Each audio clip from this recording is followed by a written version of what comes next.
welcome back, ladies and gentlemen, to episode 9 of The Lounge, baby. I'm your host, Mr. Jethro, aka The Lounge, heavyweight champion of the world. We are here with our newest member of The Lounge, the host of The Lounge Remix Show that's coming to you whenever it's coming to you, our resident draft analyst for everything. The man is a wizard when it comes to this college. He ain't a half bad coach himself. We got the man, the myth, the legend, Mr. Serm the Worm. How you doing tonight, man?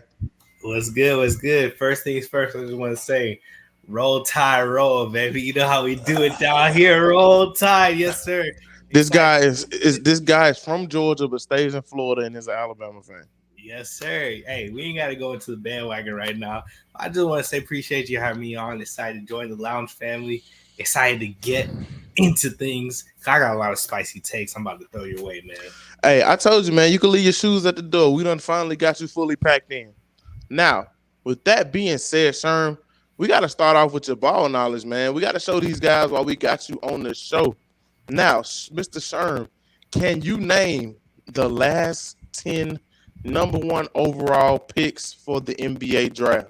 That's starting from 2014 to now. I'll give you 3 misses, and let's see how good your draft knowledge is. I got this idea from the FTS Sports Pod, so if you all ever get the chance, check them out. A great pod, a great listen. But let's get into it, Sharon. What you thinking? Man, look here. I don't need 3 misses. I know this off the bat, man. Okay. 2014, we started. Give me Andrew Wiggins. Okay, Mr. Wiggins. Cleveland got traded to Minnesota. Then Minnesota went back to back. 2015, they got Karl Anthony Towns. Okay. 2016, Ben Simmons, bona fide scrub. Come on now. 2017, let's see. 2017. Now this one's gonna stump me a little bit. If you want to, it was Markelle Fultz, wasn't it? It was Markelle Fultz. Yes, sir. They could have went Jason Tatum, my dog. They traded the pick to the Boston Celtics. They took Markelle Fultz. Generational bust. I actually like Markelle. I ain't gonna do him like that. But we know when Jason Tatum is on the board and you go Markelle Fultz, that's inexcusable, you know. I don't know, man. Fultz was a monster in college up at Washington. 2018, who they got? They got DeAndre Ayton. Yes, over sir. Luka Doncic. Yeah, dominating. I know Phoenix wants that back. 2019. This was Zion, wasn't it? Yes, it was. The freak from the Big East. 2020.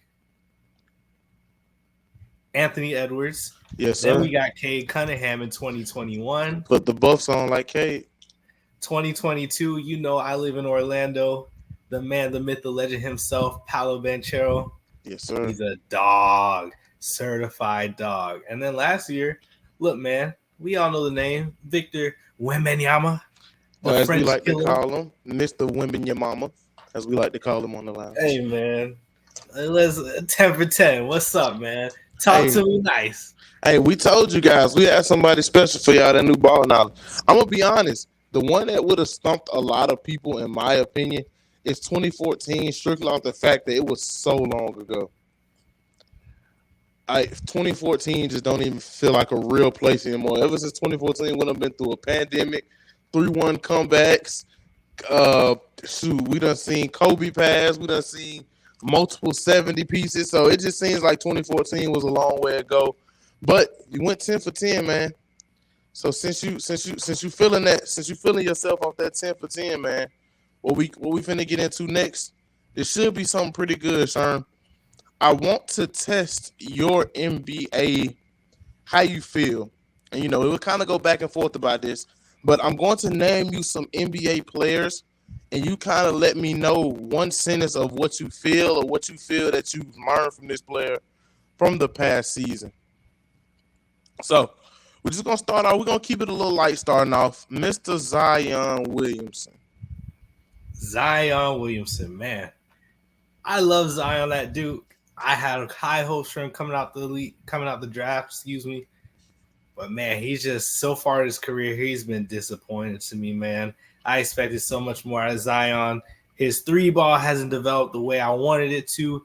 But at the end of the day, Zion is still a killer. I mean, he's going through a hot stretch in his career right now.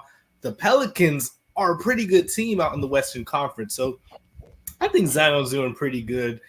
He hasn't quite lived up to the hype that I had for him, certainly. I think Ja Morant has far exceeded him, but he's still a decent NBA player. I think he's still figuring it out. Look, he's still young. He missed like 2 seasons with injury. The biggest thing with Zion has never been his play. The biggest thing with him has always been about the injuries and the weight.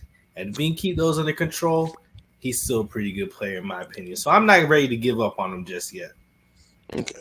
Well, the one thing that I've been taught about Mr. Zion Williamson is it's the consistency. He's pretty consistent for what you're gonna get from him. Do I feel like he's a first option? Yes, but do I feel like he may be better as a second option? Definitely yes. I feel like the way that the Pelicans are built up right now, I think within the next year, it's gonna either be him or Brandon Ingram. I don't think it's gonna be him and Brandon Ingram long term. If you look at the lineup they're running, that lineup is gross. Like that lineup is just gross. But the thing about the Pelicans that gets you is they're a tough team to beat down the stretch. They're very mediocre across the board as far as a lot of statistical categories, but they win a lot of games in the first half. They don't have a definite closer down the stretch. And that's what I've learned about Zion. I don't think he's the closer that we think he should be. Like just being honest. And I'm not low on Zion. I'm very high. But like, and a lot of guys, man, some they clown me, man. I was saying before this recent debacle that you should if you're Philly, you should have tried to trade Embiid over there and get a lot of that young talent and stuff they got back. That was my philosophy. People looked at me crazy, but now Embiid hurt, Zion balling, and now you just in a big cluster, you know what. So that's just how I feel about that Zion thing. But to your point, we talk about weight. Do you think he's really that much out of shape, or is that just where he's comfortable playing at? Well, the thing about it, he's been that way his entire life, right?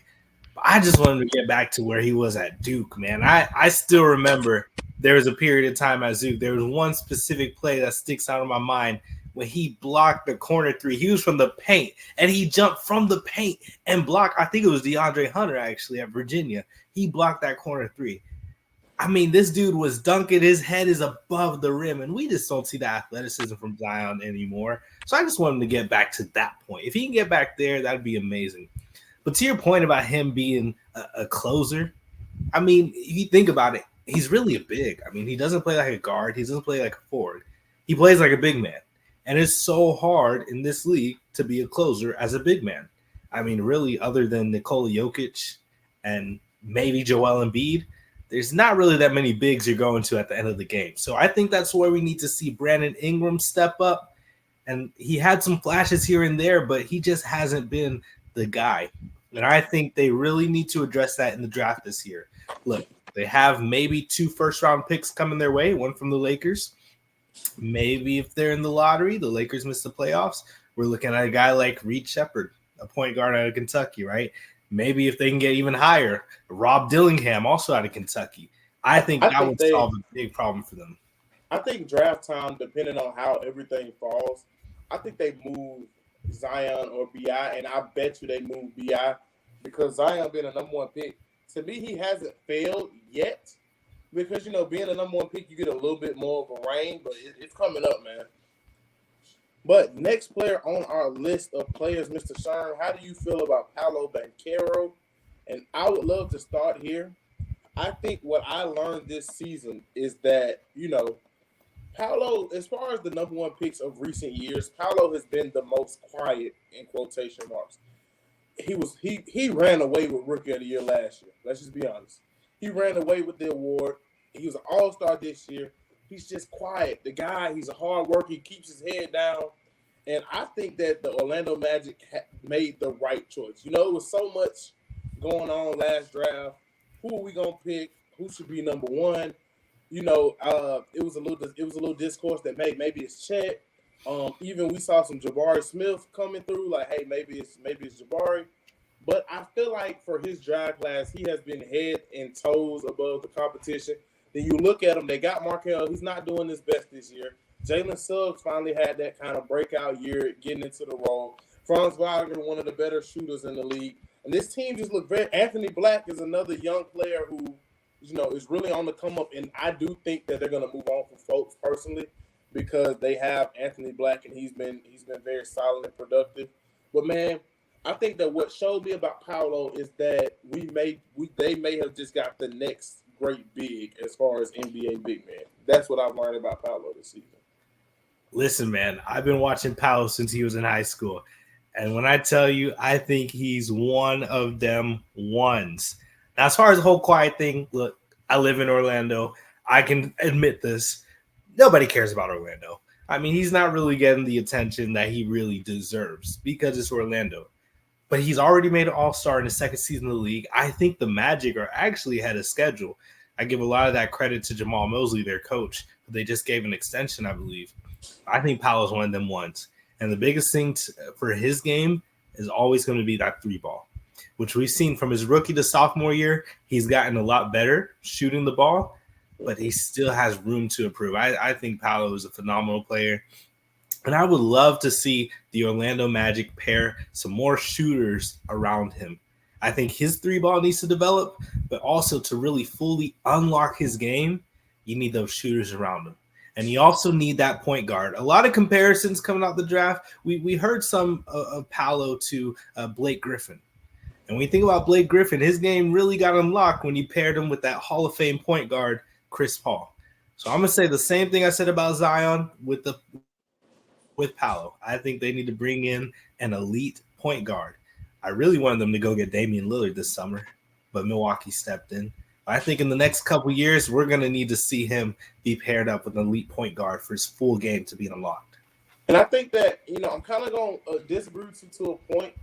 I think that we got the best version out of him. Low key, I think the Blake Griffin comparisons are coming to light, but I don't think it's Clippers Blake Griffin. To me, he looks more like the 1 year the Pistons Blake Griffin, where he was just on that tear, doing his thing, had the team, could run the floor. And so I think the Blake Griffin comparisons are coming true, but I think they're coming true for a later Blake Griffin. Because I didn't realize Blake had his only All-NBA season with the Pistons. So I think you're right with the Blake Griffin comparisons, but it's looking more like post-Los Angeles Blake. Well, look, Detroit Blake Griffin, I mean, he's a phenomenal player, but you look at the rest of the team around him, what were they doing? I mean, they barely squeaked into the playoffs and they got swept. So, yeah, Paolo's a phenomenal player, but we don't want to see phenomenal players barely get into the playoffs and get swept. So I think their team needs to add some talent, and they can be a force in the Eastern Conference. I mean, Milwaukee's taking a little step back in the next couple of years, I feel like. Really, you look at the East, it's Boston, it's the Knicks, and I think the Orlando Magic can be right up there in the next couple of years if they just make some key additions to their roster. Hey, man, like I always say, let's go Heat. Ain't nobody worried about the Heat. Jimmy Butler's like 43 years old, man. He can't keep up this fraudulent behavior for much longer, man. He's better than your favorite player. Jimmy Butler's Linsanity run is almost over, man. All right, I'm tired of playoff Jimmy. He's the most overrated player in the league, man. It's not a Linsanity run when you can do it every year, buddy. I'm sorry, man. Moving on to our next guy, Michael Porter Jr. I was a big MPJ guy coming out of Missouri, seeing a lot of SEC ball. My thing about Michael Porter Jr. is I feel like he's just an efficient shot chucker. And that really makes me upset because pre-back injury Michael Porter Jr. was legitimately a Kevin Durant clone. Not saying that he would be better than Kevin Durant, but, every time we see a tall guy who can do it at all three levels, we compare him to KD. But if you look at what he did pre-back injury, that was KD. So I think that my biggest thing about Michael Porter Jr. is a little bit of disappointment because I feel like he's never going to unlock his true potential due to injuries, as well as I feel like he can do what if all you got to do is shoot the ball on offense, you should be able to play above average defense. I mean, you're not wrong, but also I would say, who cares? I mean, the Nuggets are one of the best teams in the West. They already have a championship. I mean, he's played their role. That's what he is. He's a high-quality role player. And when you think about, especially most championship teams, right? We think about that big three. Well, somebody has to take a sacrifice. And I think that's what we're seeing with Michael Porter Jr. You pair him with Jokic, you pair him with Jamal Murray. He's the one who has to sacrifice. He's the Chris Bosh. He's the Kevin Love. The only difference is Chris Bosh and Kevin Love had opportunities at the start of their careers before they became the third option. Michael Porter Jr. joined the team and was instantly the third option. So I just think he's doing well for himself. I mean, the Denver Nuggets, they have so many hoopers on that team. I absolutely love the Nuggets. They're one of my favorite teams to watch. The roster construction alone, I mean, even Aaron Gordon, KCP, I mean, they have leeway to handle the ball. Michael Porter Jr. is doing exactly what they expect him to do, what they're asking him to do. Maybe he could be a little bit better defender, but, I mean, they already have the championship. And, shoot, they might win another one this year. I think he's doing okay for himself. I'm not too worried about him. He's just a good quality role player. I mean, maybe we expected more, but with those injuries, when you mess up your back, I don't think he's going to be quite the Hall of Famer, quite the number one pick that we projected when he was in college. But I still think he's a quality NBA player. I mean, you can't take that away from him at all. And that makes me sad, honestly. But to your credit, I do feel like the Nuggets have the best option. But even somebody else on that team, Aaron Gordon saved himself from being known as a run and dunk man by his recent run with the Nuggets. Because I think, wasn't he a top 5 pick? Yeah, I think he was actually 5th, exactly. No, yeah, he saved his career with this run. But Damian Aloysius Lillard, what have we learned? I don't think we learned really anything about Dame Lillard. I mean, he's been the same exact player he's been in Portland. Good offense, good clutch at the end of the games, absolutely zero defense. I think the real test for Dame this season has been learning how to play with another star, especially when that other star is Giannis, right? You look at Damian Lillard's career, the best player he's played with is probably CJ McCollum, right? Maybe LaMarcus Aldridge for 1 or 2 years, but CJ McCollum, right? I mean, come on, CJ McCollum, I love him, but you compare that to Giannis, there's absolutely no comparison there, right? So I think Dame has really struggled to adjust with that, especially in Milwaukee. There's been a lot of turmoil behind the scenes in their locker room with their coaching. Maybe the team chemistry wasn't always the best. I think the real test for Damian Lillard and the Milwaukee Bucks is going to happen in the playoffs. When I look at the Bucks, I feel the same way about them as I do the Boston Celtics. I don't care what happens in the regular season. Come playoff time, when you have to play the Miami Heat and that fraud Jimmy Butler, what's going to happen? Who's going to show up? That's what I'm concerned about. Who's going to show up? Now, we know Damian Lillard. We know his postseason accolades. We know he always shows up in the postseason. So that's what I'm looking forward to the most. Is he going to be able to deliver with all the flaws that we see in the rest of Milwaukee's roster? Something I learned about Damian Lillard is I think they waited too long. I think he waited too long to get out of Portland. I'm not going to say he looks a shell of himself because he has been coming in himself more as the season went on. You know, don't nobody want to live in Milwaukee. Giannis grew up in poor on the streets in Greece. That's why he liked Milwaukee. But don't nobody want to be in Milwaukee. And I think all of his personal off-court issues mixed with a bit of a drawback because he's not, I feel like his stats before, you ever feel like they say money is adjusted for inflation? I think with him having less shot attempts, his average is about on par with what they would have been having the same amount of attempts as he had in his Portland days. I just feel like it's too little too late for Dame. I think that they're a championship contender, yes. But do I think they're even going to make the championship? No, I don't. I view them in the same light that I view a Philadelphia 76ers team. I view them in the light of y'all are great in the regular season. Y'all will probably string together a few good wins. Y'all will probably make it to the second round. But that's it. I don't see them beating Boston in a 7-game series. I don't see them beating Miami in a 7-game series. Stop that. I don't see them beating a fully healthy Knicks team in a 7-game series. Stop that. I don't see it. And like you do it, all right. I think playoff experience aside, from a pure talent standpoint, they probably couldn't. they would probably beat the Magic, but it would be a dogfight with the Magic. So I don't know what makes this team so special. I don't care to know, but I just feel like, man, it is. I kind of feel bad for Dame. You know what makes this team special? What? They have Giannis Antetokounmpo, a man who you put in your top 15 all time. He can't do it alone. He can't do it alone. He's not alone. He has Damian Lillard. But this team is obviously worse than it was in recent memory. And look now, in my opinion, they also have Bobby Portis. Okay, they got hoopers on this team, man. Don't let recency bias get you. All right. Bobby went off.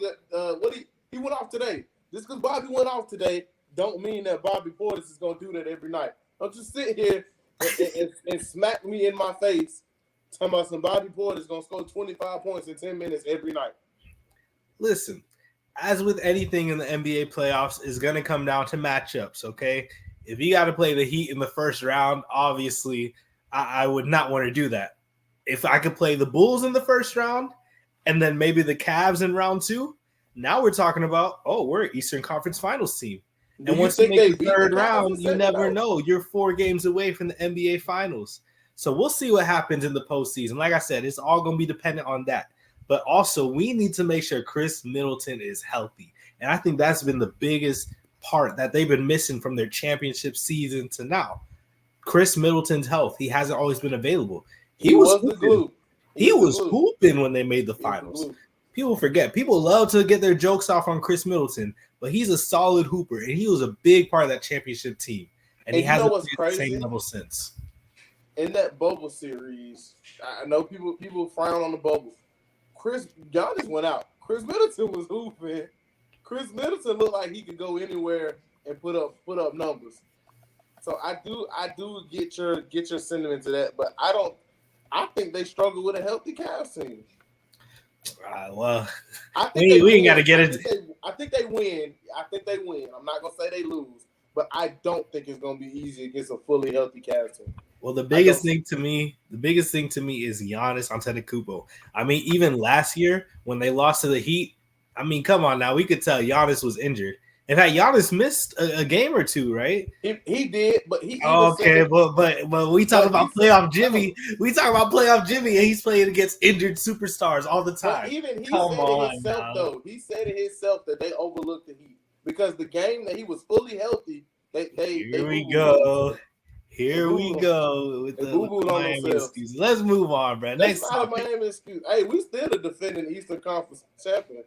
Eastern Conference champions. When you win the championship, when you win the Larry O.B., come talk to me, okay? That's all I care about. Next topic, bro. Let's keep this rolling. All right. What have you learned about Anthony day-to-day Davis? Oh, man. I love AD. Oh, man. You love AD? I can't stand AD, man. The biggest thing... Go ahead. I think what I learned about Anthony Davis is he's a heck of a talent, great guy. He's going to put up numbers, but I don't know if, we want him to be successful because he's a really good player. He really is. When he's fully healthy, AD is probably a top 10, no lower than top 15 player in the league. But what gets me is I think he gets too comfortable letting LeBron still play Superman in year 20 or 21? Year 21? Yeah. I think he's too comfortable letting LeBron be Superman still. And I think that's what bothers me the most about Anthony Davis. My biggest issue with Anthony Davis, man, we know what he does on defense. He's a defensive game changer. I mean, I ain't going to take that away from him. But his offense has just fallen off a cliff, and I don't know what that is about at all. His shot, I mean, he used to be a pretty decent shooter from 3 or mid-range. I mean, part of why they won that bubble championship is because he was shooting the skin off the ball, okay, from mid-range. He was pulling up all over the Heat. And I just don't know what happened to his shot at all. He's added a little bit of weight, added a little bit of muscle. Maybe that affected it. I think Anthony Davis, he got his championship, and he said, I'm good. I'm complacent. My legacy is defined. And he just stopped hooping. He stopped putting the work in. That's what I think about Anthony Davis. He said, I got mine. All right, Now I'm gonna just go out here collect these checks. And I think that bothers me because, I don't think you're a LeBron hater, but for this point, we want to see Bron win. We know he's only in it because he has championship aspirations. He has all the records. He has championships already. But we know what he's in it for. I guess that bothers me because I don't think LeBron is going to be a player that plays until he can't anymore. I think he's going to go out on his own terms. And, I don't think we're going to have a farewell tour. I was on Twitter the other day, and what's his name? Gilbert Arenas was saying that he thinks the year LeBron retires is the year that he plays every single team on the road at least once. And I think I agree with that set of it. Or not that he plays them, because they're gonna play on the road anyway. But he said that the year that he doesn't miss any road games is gonna be the year he thinks. So we don't know when that's gonna happen. I'm not gonna sit here and let you say these lies, man. LeBron is one of the biggest attention fans in the entire world, man. LeBron loves attention. LeBron loves glory. There's no way he's not gonna do a farewell tour, man. I mean, we're talking about a guy who did the decision, okay, a fully televised program to announce his free agency decision. We're also talking about a guy who won the all-time scoring record and had the game stop for literally 30 minutes just so everybody could do a little LeBron ride session, okay? I mean, and not to mention they lost the game. Don't even be started on that. But there's no way he's not gonna do a farewell tour, man. Stop that. Do you think that in our lifetime we will legitimately ever see that happen though? Stop that. See, you're here. This is my problem. This is my problem, okay? No, I'm asking. Do you think that we're legitimate? This is a legit question. Do you think in our lifetime that we'll see somebody break the scoring record again? The scoring record, maybe not. I think that's tough. That's a legit question. I do think somebody's gonna hit 100 within the next 2 to 3 years. I think somebody's gonna hit 100, but I don't know. The only person is probably gonna be Luka, but I don't think Luka is willing to play 20 years in the league. I think he might retire. That's the biggest thing. It's not, are we going to see players who can come in and score? It's not, are we going to see players who have the appetite to play 20, 25 years in the NBA? I mean, we just don't see that anymore. Players have other ventures that they're getting into. They're prioritizing stuff more than basketball. But you need to, this is my problem, man. My problem is not with LeBron. I love LeBron. He's a fantastic player. My problem was with the LeBron fans. People like you who spread false narratives and false agendas and don't keep a buck, okay? I don't think we're gonna get. I know you think. I don't think we're gonna get a legit farewell tour. I don't think we're gonna get one. I just don't, because I feel like, I don't know. The last farewell tour we legit had was Kobe, right? And they were D Wade. We weren't that good. But D Wade was still a farewell tour. But we weren't that good though. It doesn't matter. Kobe's farewell tour, he wasn't that good either. That's what I'm saying. I think people think the farewell tour, we gonna take us. I think the only people that are gonna know about his retirement farewell tour is Jeanie Buss. That's the only. You need to stop the cap, first of all. Second of all, I think his last year in the league, he's gonna sign with the Cleveland Cavaliers and play 1 year in Cleveland again. So I think that's going to be an indication of his farewell tour. But you need to stop that, man. We all know LeBron craves attention, and there's nothing wrong with that. But there's no way you're going to sit here and tell me he's not going to do farewell tour. I don't know. Moving on, you're going to get me started. Next player on our list, Mr. Jalen Green. And I'm at a crossroads about Jalen Green. You know me, I'm a big Jalen Green guy. But and I'm going to be honest, my thing about Jalen Green is I think Jalen Green is a future all-star level player in the NBA, but not for the Houston Rockets. I don't think he's the way Ime coaches and the way he styles, he's defense first. He's grit and grind. That's why he works so well with players like Sengun, Jabari Smith Jr., Dylan Brooks. I think he wants the toughness. He wants you to try hard on both ends. And you know Jalen Green, he's not going to do that. He's not. I could definitely see them moving away from Jalen Green very soon.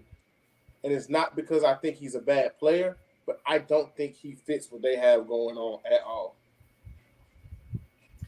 All right, first of all, I need to check you. You need to stop this mess. See, you gonna get me started, bro. Talking about a future all-star of the league. Come on, man. We already know what Jalen Green is, man. Jalen Green is a bust, okay? Y'all afraid to say it? I'm not. Jalen Green is officially a bust. They took him with the second overall pick, and he has been nothing but mid, okay? All he does is jump out the gym. That's it. He's not a quality NBA player at all. He's a bench player. They need to trade him, get rid of him, build around Jabari Smith Jr., build around whatever first-round pick they get this year. Jalen Green, his career is done in Houston, okay? He's a bench player at this point. My biggest thing with Jalen Green, man, look, he doesn't care about basketball, bro. He doesn't care about basketball. And this is my problem with all those G League Ignite players, whatever the case may be. Now I'm all for players getting played. I'm all for the player empowerment. But when I look at players like that, man, going to the G League instead of going to college, instead of taking those talents to college and letting the coach develop you, I think that really hurts and impacts their game. I honestly think it does. Because we're getting into the part where you don't need college. Now listen. Don't do that. Because look at all the G League Ignite players we had so far. How many of them are good? Scoot Henderson. The book's out on Scoot Henderson now. Jalen Green, he hasn't done nothing. The Thompson twins, they barely done nothing. But the Thompson twins were OT. They're not G League. Oh, you're right. But I'm talking about just in general, players who didn't go to college. I mean, I feel like the Thompson twins are fairly solid outside of shooting.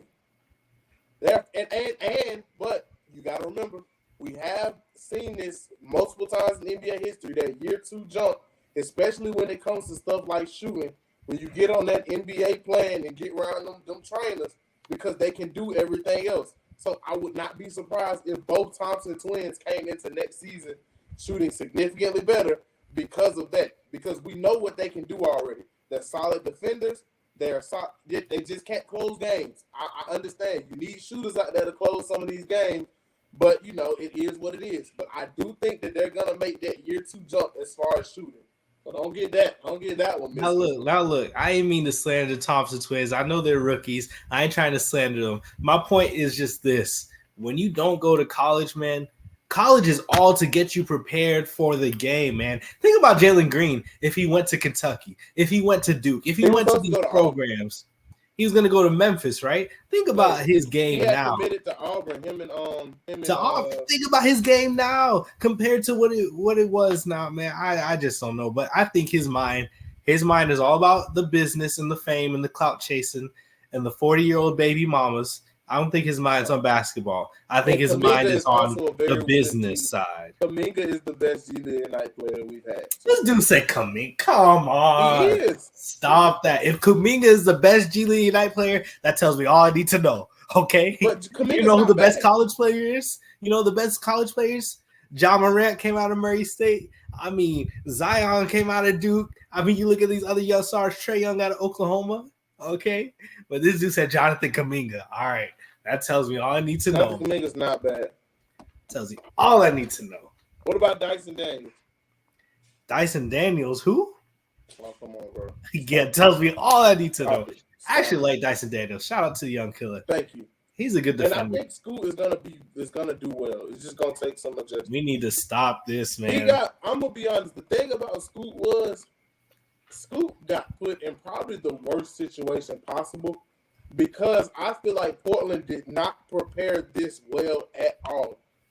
I'm gonna be honest. Portland was so stuck on we don't want to send Dame where he want to go. We don't. Even then, I think you could have got a better deal elsewhere than what you got from the Bucks. I'm not saying take the Heat deal, but right now the Heat deal looking a lot more promising than the Bucks deal. And I know somebody offered you something pretty well and quite hefty for Damian Lillard. You can't tell me that the Bucks had the best deal on the table. That is why I feel bad for Scoot, but I don't feel bad for the Portland Trailblazers, if that makes sense. Well, I think the Bucks deal was the best deal because remember, they got Drew Holiday first, and then they turned Drew Holiday into Brogdon, Williams, another first-round pick.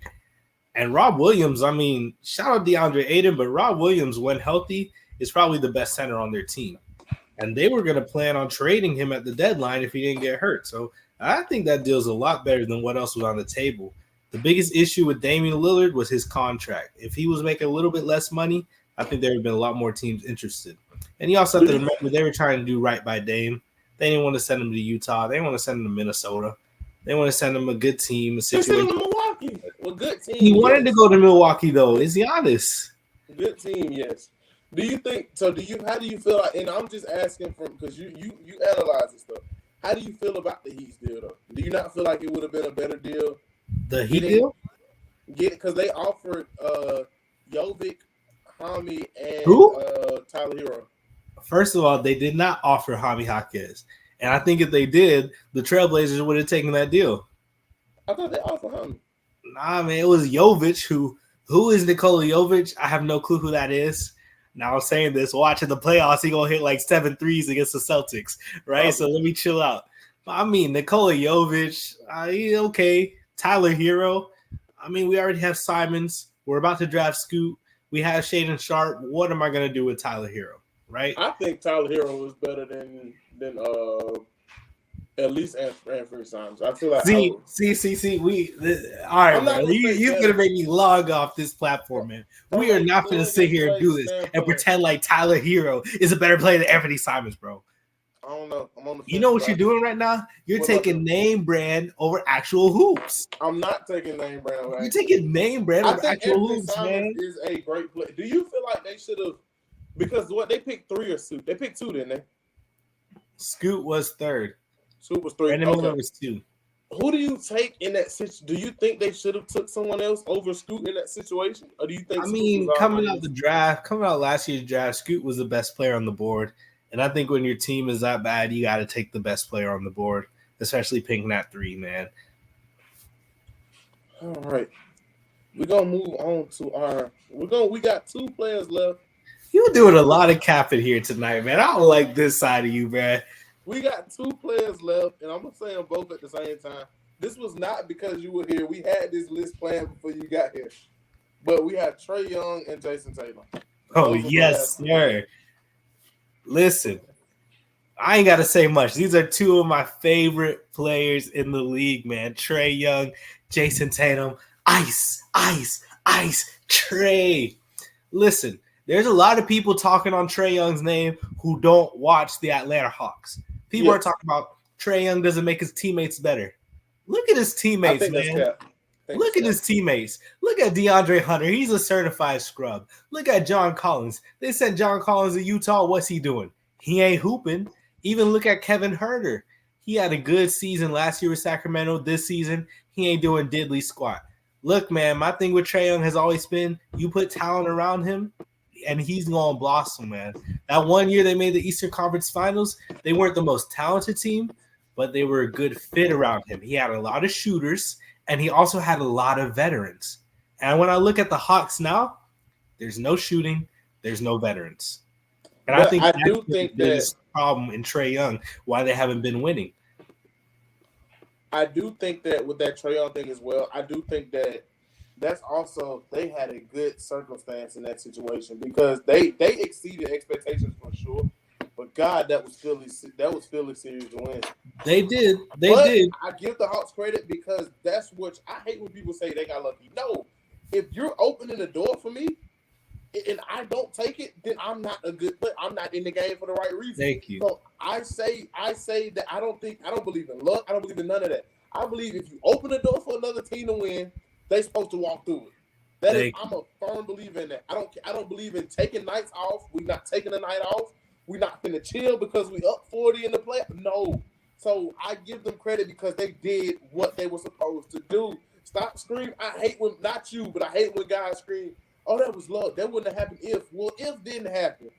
They made the finals. And I think that Trae Young is one of the most disrespected superstars in the league. Because how many guys are realistically finna consistently give you at least 27 and at least 11, 12 assists on a nightly basis, being 6 foot tall, because he ain't tall, tiny little fella. He might not play a lot of defense, but he makes up for it because you can literally run your entire you can run your entire offense around him. So I don't know. I feel like, excuse me, you know what it is? People love LaMelo Ball.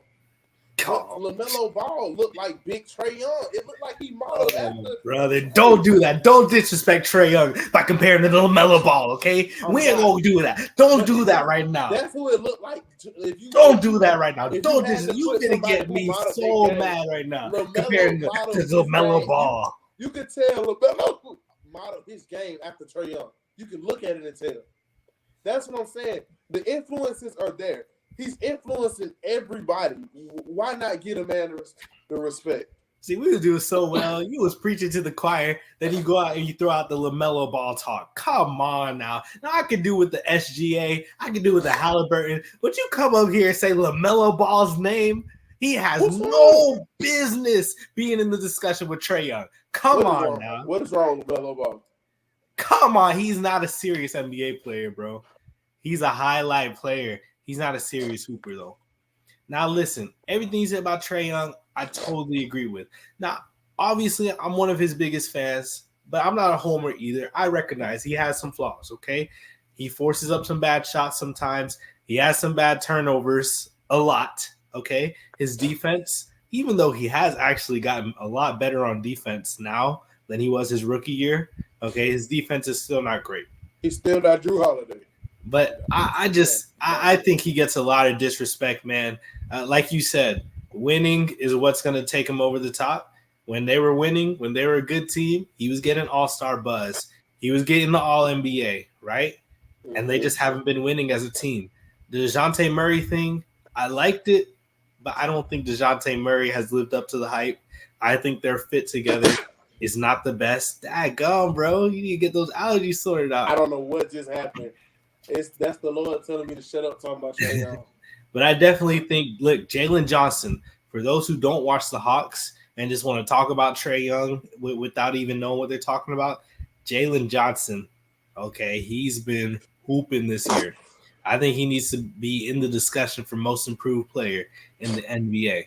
So if they can get Jalen Johnson to take that next leap, and they can just keep this core together, add some more shooters in free agency or trades, whatever, I think they have a solid team. And I think Trae Young is pretty good. But winning is just all that they're missing right now. And he's. Do you think it's a world where he's a Laker in the upcoming year? No, I don't think the Lakers want to pull the trigger. And I also don't think he wants to leave, right? I don't think the Hawks are going to trade him unless he wants to leave. And right now, I think he's settled in Atlanta. That's for now. Who knows in a couple years? But for now, I think he's good. You mentioned most improved players. Who's your MIP to this point in the season? To me, it's Jalen Johnson.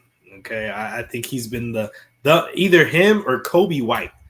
Kobe White has been hooping for Chicago. I think he might actually win. Don't sit up here and talk to me. People are going to talk about Tyrese Maxey and all that. The way I see it, look, man, Tyrese Maxey was good as a rookie. He was good his second year. He was good his third year. We've seen him be good, and he's just had that natural NBA progression. But I'm looking at guys like Kobe White. The game jump is going to get it, though. That's why people are looking at it. Oh, my goodness. Points per game jump. Look at what happened. They let go of James Harden. They let go of other scorers on the team. Of course, his points per game going to jump. But I look at a guy like Kobe White, Jalen Johnson. They wasn't even getting PT last year. And now they started for their teams, averaging 20 points, 10 assists. You know what I'm saying? Like, come on now. I think that's the real spirit of the award when we're talking about most improved. Who had the biggest jump? Just because you had 10 points per game to your scoring doesn't mean he had the biggest jump. The odds for MIP this season are as follows: Tyrese Maxey, Kobe White, J-Dub, and Jonathan Kuminga. There we go with Jonathan Kuminga. Come on now. Everybody love Jonathan Kuminga. What has he done, man? Come on now. I like him. Solid guy. Now, there's another player you mentioned, Jason Tatum. All right, let's kind of talk about him. Like I said earlier, when it comes to the Boston Celtics and when it comes to Jason Tatum, I don't care what they do in the regular season. I honestly don't care. Like, I'm a Celtics fan. I barely watch them this regular season because we're going to win regular season games. The roster is way too good to be losing. The biggest thing is going to be playoffs. And time again, they keep making the same exact mistakes, which just frustrates me. At the end of games, they get tight, they hold the ball, they ISO, they take a step back. They stop playing. The way they play for the first 45 minutes is not the way they play for the last 3. And I think that's been my biggest issue with the Boston Celtics. And that's why Miami gives us so much trouble. Tell you the truth. I mean, because of closing games. Now, you look at Miami, I mean, we should be destroying Miami in the playoffs, but we can't close games. And that's going to be our Achilles heel, is closing games. And time again, it's the same issues because Jason Tatum and Jaylen Brown need to be better at the end of games. I think what I've learned about Jason Tatum this season is, and it sounds crazy. People talk about, oh, he should be MVP. I think he is suffering from his own success, if that makes sense. I don't think he's going to get an MVP as long as his teams are this good. And, it's nothing to him. Brad Stevens is just one of the best executives in the NBA. Because with that team they had last year, we come one game off of the finals last year? And they're one game out. And you look at that game 7, he rolls his ankle on the first play of the game. And you could tell. I mean, I'm not one who makes excuses, okay? I don't think it's an excuse, but it is a reason. I mean, he rolled his ankle first play of the game. You could tell rest of the night he wasn't moving the same. He was just not there. And a lot of people knock him for that. A lot of people knock him for his playoff performances. The way I see it, Jordan, LeBron, Steph, Giannis, all the all-time greats, with the exception of Magic Johnson, didn't win their first championship until age 27-ish. And Jason Tatum's, 26, 25? He just turned 26. The fact that he was so good so early in his career and his team has made the finals so early in his career, we kind of accelerated the natural timeline for Jason Tatum. Jason Tatum was not supposed to be in the Eastern Conference Finals as a rookie. He was the best player on a team that went to the Eastern Conference Finals as a rookie. That just doesn't happen. He was 19 years old, going toe for toe with LeBron. That doesn't happen. I got to poke a hole in your theory about that last year's series. I have to. What? I don't think it was too much of a world, because if you just from watching Game 6, right? I don't think it's too much of a world where we just even thought that, hey, like I said, when teams open the door, you're supposed to win. I think that series was supposed to be over Game 6, just honestly. Now you're talking about last year. Yeah, with the buzzer beater. Now we talk about the buzzer beater. We're not going to talk about the fact that the Celtics had a double-digit lead and completely blew it in the last couple minutes of the game, right? They opened the door and they were supposed to lose that game. Derek White made a great play, and I have to commend Brad Stevens, because with seeing that last year, a lot of players, a lot of coaches would have ran it back. Honestly, they would have ran it back, exact same roster, because you had a good roster. But like we said, what caused us to go down? What caused us to let this comeback happen? Hey, we got lackadaisical. These guys started outrunning us. The crowd was crazy. Too much energy. We couldn't shut it down. We couldn't shut it down. Just all these factors that go into it. And seeing that our season survived by a tip layup because somebody didn't box out was probably the straw that broke the camel's back. And I'm pretty sure that, because I don't think nobody was beating the Nuggets last year righteously. But this year, now it's a shot where I feel like Boston, if they get there, they're probably the only team that could beat Serbian Jesus. You know how they call Jordan Black Jesus? That's the only team that can probably beat Serbian Jesus. And it's going to come down to the play of Jason Tatum. Your best player is going to have to perform 7 games. But the thing is, this is my biggest issue with the discourse around Jason Tatum. I feel like people knock him for his failures and don't give him any credit for his success. I mean, they call him one of the biggest choke artists in playoff history, but then they completely ignore he has the highest points in the Game 7 ever in NBA history. His 50 points against Philly in Game 7, most points scored in the Game 7 in NBA history. He came back from down 3-2 to Milwaukee in 2022, when he played the Warriors. We're down 3-2 to Milwaukee. He went in game 6. He went crazy on the road. Game 7, they carried us to the Eastern Conference Finals. And we look at all these things that Jason Tatum has done. Really, the only black mark in his career is that he loses to Jimmy Butler.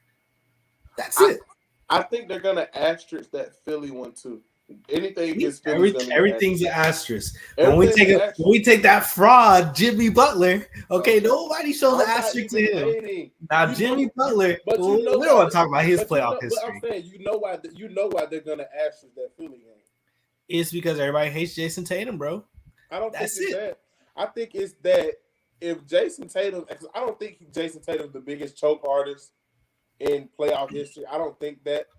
I think the guy they played against is the bigger choke artist. Joel Embiid. So that's why it's going to get asterisks, because Embiid and those guys are so bad in the playoffs.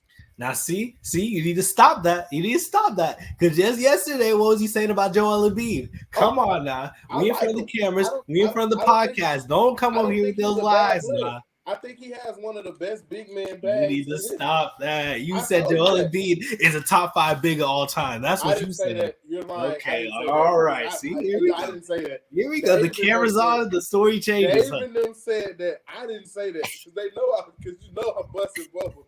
I was the one fighting against him. They say he was a top 5 big man as far as bags, and I was fighting against it because they kept trying to say strictly centers. And I'm like, if it's strictly centers, that's not a fair comparison.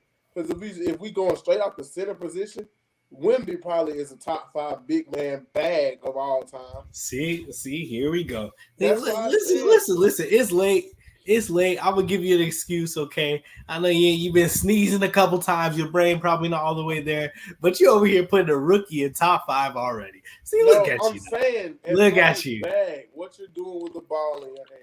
That's what bag is. You know, now we need to be careful how we talk about these rookies, because remember, rookie Ben Simmons, the first couple years of Ben Simmons' career, we was putting him in LeBron talks, and now where's Ben Simmons? So we need to be careful. Let me see a couple more years on Wemby and your mama, but before I put him in top 5 anything. All right.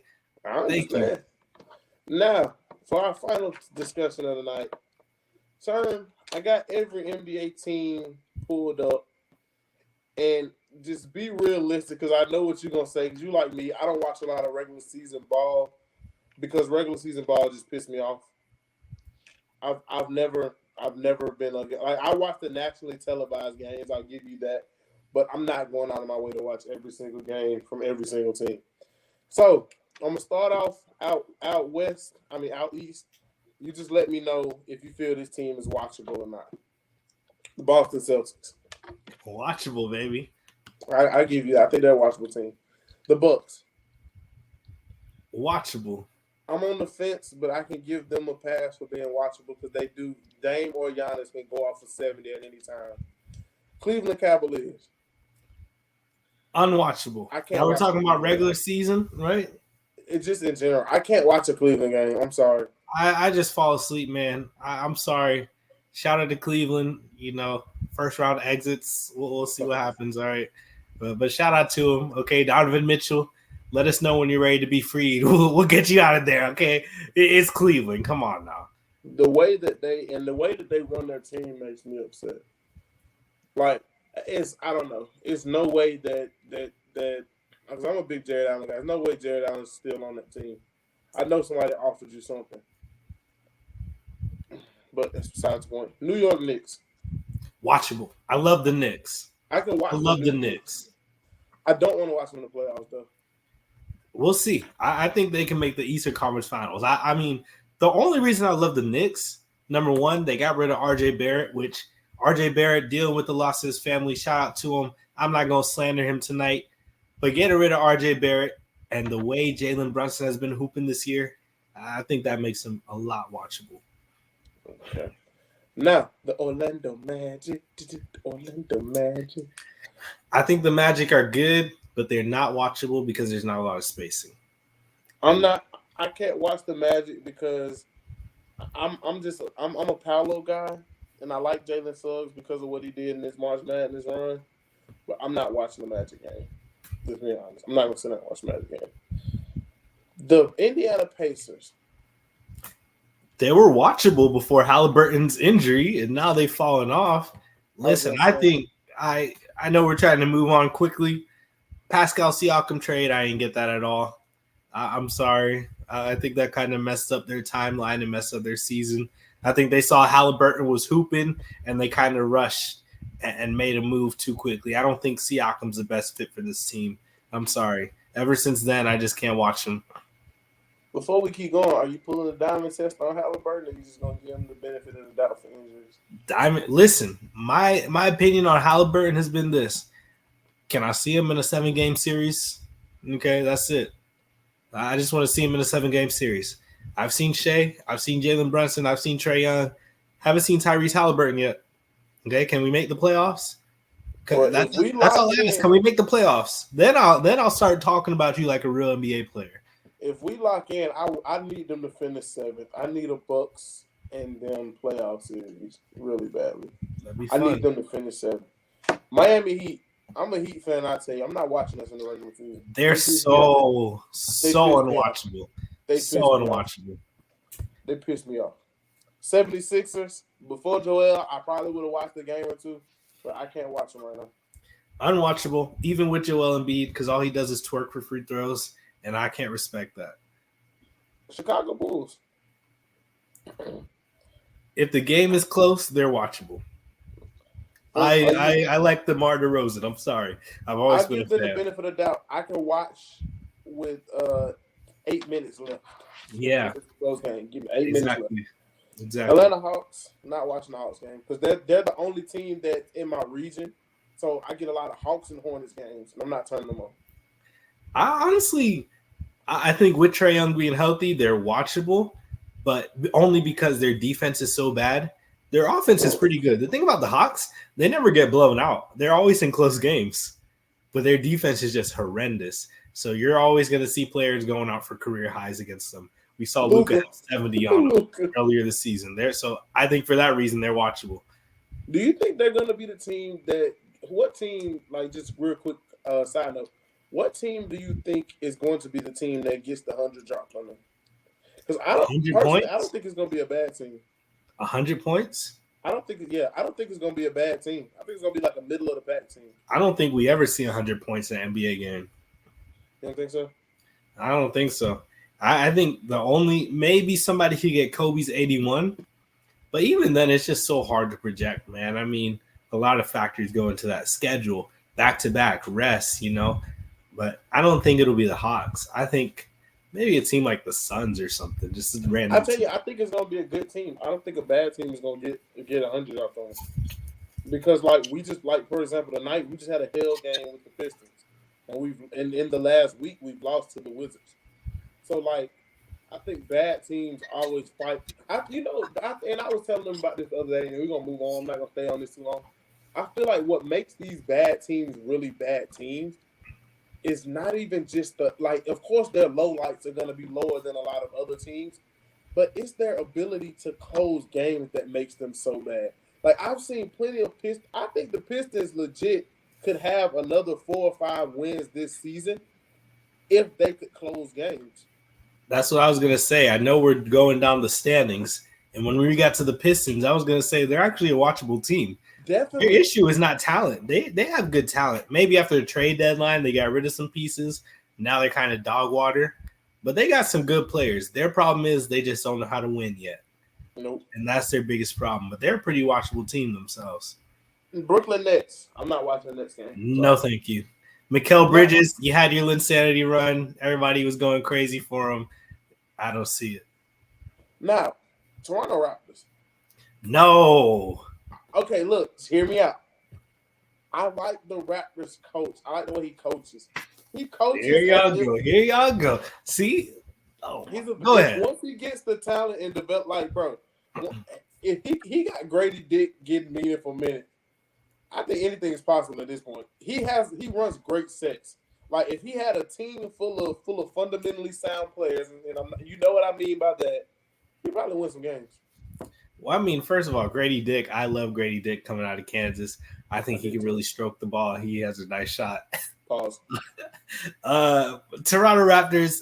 I just, I don't like Scotty Barnes. That's it. I'm sorry. I can't stand Scotty Barnes. Okay. You guys know I have a few players that I'm just totally out on, and Scotty Barnes is one of them. That's the only reason I'm never turning on a Raptors game in my life. First time All-Star Scotty Barnes, by the way. Injury reserve. It doesn't matter. Still All-Star. Charlotte Hornets. I can watch them in the middle of playing. I don't want to watch. Not watchable, but shout out to Brandon Miller. He's been killing it. LaMelo Ball, he's just an unserious basketball player to me. First of all, he's always in street clothes, okay? But I think they just need to get rid of him and build their franchise around Brandon Miller moving forward. I know you had your partner with you. When Drake's son came in, man, I didn't know you had your partner with you. We already talked about the Pistons. I can watch the Pistons game. They're very well put together team. I'm not watching Jordan Poole and Kyle Kuzma trying to be Dumb and Dumber 2.0. No, thank you. No. We're going to start from the bottom of the West. Spurs. I can watch the Spurs game. Yeah, they got Wemby, of course. He's going to give me like 8 blocks. I love Wemby. I'm not watching the Trailblazers game. No. I'm not. A Memphis game. Now, I can watch a Memphis game to an extent. I can watch the first half. I'm not watching past halftime. Memphis not horrible. I'm not watching Memphis, but shout out to Taylor Jenkins. When we talk about coaches in the league, I think he's a pretty daggum good coach. So, Utah Jazz. Jazz kind of exciting. The Jazz, I'll watch. I feel like the same way about the Bulls. I'll watch the last 8 minutes of the game, but not the full game. Houston Rockets. I love the Rockets. No, thank you. I love the Rockets. No, thank you. I love Dylan Brooks. The Rockets are fun. I love Dylan Brooks and I love Şengün. The rest of the team can kick rocks. I watch the highlights. You know, like Freddie V? I do, actually. Shout out Fred VanVleet. He got his bag. I can watch Lakers games. I will watch Lakers games just because it's funny when they lose. Asterisk by the Lakers, I don't want to see Taurean Prince on my screen. Him or Christian Wood, no thank you. Yeah, put Rui in the game and just let him sit there. Like, I don't want to watch Taurean Prince on my screen. Golden State. Golden State's still exciting with Steph is there. The chef. I think home games. I can't watch them on the road. I can watch them at home though. I mean, the Warriors, bro, they got Steph Curry and they got Jonathan Kuminga. I mean, watch out, bro. And I love Draymond Green, man. For all the off-court stuff, I think he's having one of the best seasons of his career, actually. Yeah, a resurgence. So, I think he remember how to shoot again. The Phoenix Suns, I'm not watching them. Sorry. I don't want to watch the Suns. Not regular season, but I will playoff. I don't want to watch them. It looked like, you ever seen that one meme where it's like, with the Falcons, like Julio Jones down there somewhere? That's how I feel about the Suns. Oh, okay, KD and D Book down there somewhere. That's it. And just sign IT though. Shout out to IT. No, I love them because Devin Booker, I just love his game. As a basketball fan and as a hooper, I just love watching Devin Booker's game. I think he's a master of his craft. And KD as well. But like I said, regular season, I'm good. I just want to see them in the playoffs because they got 3 bona fide killers on their team. And I just recently started liking Devin Booker. I had to take the Kobe comparisons out of it for me to really like Devin Booker. I had to. But take the Kobe comparison. I love Devin Booker. Mavs game, yes. I can watch any Mavs game. Sure. They don't play no defense. But good God, you're going to get some highlights. Did you see that Kyrie shot? All right, you know how I feel about Kyrie Irving, okay? But at the same time, him and Luka are still very entertaining. I watch their games for sure. Kings, I'm not watching the Kings game because, I looked it up, Sean. Statistically, they're the exact same team as they were last year, and somehow they're worse. The league caught up. I tell people that 1 year run is something nuts. That 1 year run is something you got to behold. Pelicans, no, not watching the Pelicans game. Nope. The Pelicans, I'm gonna be honest. I watched the first 8 minutes of a Pelicans game because I know Zion go dunk. But like, bro, the fourth quarter for Pelicans is bad. Like, they're one of the worst fourth quarter teams in basketball. I'm not gonna lie, and I hope I don't sound like a casual. I think the Pelicans and the Wizards are the only NBA team I haven't seen a single minute of so far this year. Maybe that makes me sound like casual. I don't know. I watch every other team except the Pelicans and the Wizards. I'm not gonna call you a casual because the only game I watched was that one that in the in-season tournament where Zion just looked fat. That's the only one I really watched. I can't watch them because, man, I'll look it up in a minute. But if I'm not mistaken, statistically, bro, they're like the worst fourth quarter team in basketball. They need a point guard, man. That's all they're missing. I mean, shout out CJ McCollum. He's doing his thing, but he's just not the answer at the point guard position. It's so hard in this NBA to win without a point guard, man. And this is the one where I want to see what you think. Clippers. I could watch a healthy Clippers team. Not regular season, just because I think I know what they are, but playoffs, I'll definitely watch them. We seen the ceiling for the Clippers? I don't think so. I everybody gives the Clippers slander. I think their biggest issue has just been health. I mean, when they've all been healthy, they've been one of the best teams in the league. And I feel like Tyronn. I think I love that Tyronn Lue is coaching them because it showed everybody that, hey, Tyronn Lue is a great coach. No, I definitely – I've always said this. I think he's one of the best coaches in the league. I think the fact that he had LeBron in 2016, people didn't want to give him his credit. Yep. But now that we're seeing him without Bron, I think he's one of the best coaches in the league by far. And I think they were better together because I'm pretty sure he would go back to $1 million. I think he would go back to David Blatt before he keeps Darvin Ham. Next team, the Timberwolves. I can watch the Timberwolves all day. Yeah, I love Anthony Edwards. Let me say this. I can watch the Timberwolves when Karl-Anthony Towns is on the sidelines. Okay, I love Anthony. No, I don't like Cat. And it's not really Cat. It's more so the fit with the team. I don't think him and Gobert are a good fit next to Anthony Edwards. And I think when we've seen Anthony Edwards play the best stretch of basketball in his career, it's always been when Cat is off the floor and he's playing with Rudy Gobert. Always look back at it. What bothers me about Cat is it's not 5 years ago. You don't have to hold a majority of the offensive load anymore. If he would just take a step back, I think he would be a whole lot better. Because that step back you take, my brother in Christ, you can play some defense. I don't know why he's so against playing defense. Well, let me say this. If Cat just played like Porzingis is playing on the Celtics this year, I think everybody would love Cat because everybody loves Porzingis. But Cat wants to go out there and say, look at me. I'm Karl-Anthony Towns. I'm Steph Curry, and I'm 7 feet tall. Like, that's not your game, Cat. Just pass the ball to Anthony Edwards, space the floor, play defense. That's it, man. And shout out to Jaden McDaniel. I love Jaden McDaniel. Should have made all defensive team last year, but he better make it this year. That's all I'm gonna say. Nuggets. I can watch the Nuggets all day. I just saw them play where they went the entire court with one dribble. I love it. Absolutely. I said this earlier. They're one of my favorite teams to watch.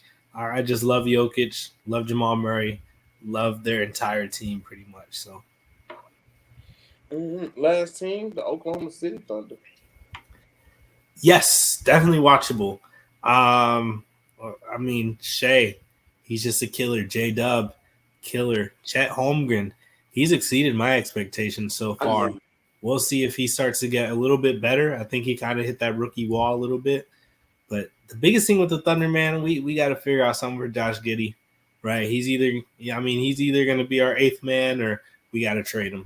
But I love the Thunder. Love watching them. I do want to caution people, though, come playoff time, I smell a little fraudulent. Okay? I smell a little fraudulent. I don't want to watch them. I don't want to watch them when they lose. When they lose, they're like a 3 different teams. I don't want to watch them when they lose. And I feel like what's going to get them is Shea's averaging, 30-something? He's going to only average probably 25-ish in the playoffs. Well, we've seen them. They've already started changing the way they're officiating players. Players are getting less and less free throws. And this is my other thing. We'll go back for a minute to the Trae Young discussion. Everybody talks about, Trae Young, all he does is flop for free throws. Man, look, all the best players in the league do it. Don't get mad just because Trae Young's doing it, because Shea, his game is all about free throws. Joel Embiid, his game is all about free throws. Even Luka and LeBron James. But we're seeing now, and especially going into the playoffs, they're gonna start calling a lot less shooting fouls. And Yep. we're gonna see, okay, can Shea step up and still score his 30 points once we take those free throws away? I don't think he gets the 30 points after they take free throws away. Because We'll I just see. don't think he's, I don't know. I don't know what it is, but I'm not sold on his ability to make it happen without those free throws. Because we already know, I think he's always one of the top shooters at the rim every year. He's always one of the best, one of the highest field goal percentages from within, like, 3 feet. So, I don't know. I'm just not, I ain't sold on it. He's consistent, man. Well, man, Mr. Sherm, for us to be two-man willing, I think we knocked this one out of the park, my brother. Nutella. Shout out to those who know what that means. Hey, man. Sherm is a now permanent fixture with us. Keep a lookout, man. This upcoming week, it's March Madness, baby. Sherm, we got to figure out what we're going to do about March Madness, man. I don't know, because I think, didn't you fill out your bracket already? Yes, sir. Made it already. I got Creighton, Iowa State, Arizona, and I think Texas A&M, I want to say, in the Final Four. So shout out to March Madness. I'm looking forward to watching all these games, all these young players hooping. Of course, I'm also a draft expert, so I'm going to be doing a lot of scouting for the NBA draft as well. I got a lot of high hopes for those guys out there.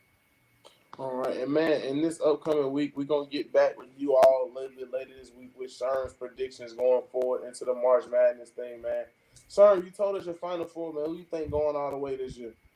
Can we get a little sneak preview?